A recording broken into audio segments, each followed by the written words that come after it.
Pinakikilala ko sa inyo tong Co-Collagen. Collagen na may coconut or coconut plus collagen. Wicked 7 din siya mga tol. Sa madalas na nakakapanood, ang madalas kong tinitimpla ay Wicked 7 barley. Pero this time sasabay natin tong Co-Collagen. Sa mga naghahanap na gustong sumarap yung barley, ito yung i-add nyo sa barley nyo.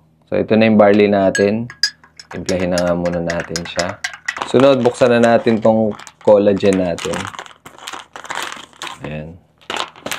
Ayan, meron din siyang 7 sachet. So, ganito yung itsura niya at mas mataba siya compare dun sa barley. Tsaka mas marami yung laman niya. I-add lang natin dito sa barley natin. Siyempre, bubuksan natin yan. Dahil marami yung laman, pwede daw itong hatiin. First time natin itatry ito.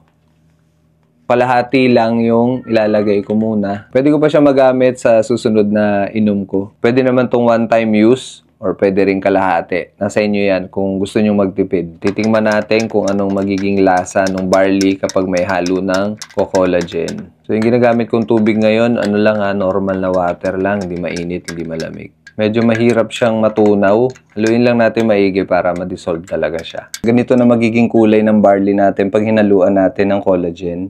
So ayan, titikman na natin mga tol. Ayun. Sumarap siya. Compare dun sa barley lang mismo. Actually, hindi naman mapait ito nakakasuka yung barley. Hindi naman. Sakto lang naman yung lasa niya. Medyo matabang na medyo lasang damo. Pero kayang-kaya naman kahit bata kaya siyang inumin. Kung gusto nyo mag-avail nito, nandiyan lang yung sa Yellow Basket. Sasarap na ang inyong barley. Magiging healthy pa kayo. Maraming salamat sa panonood mga tol.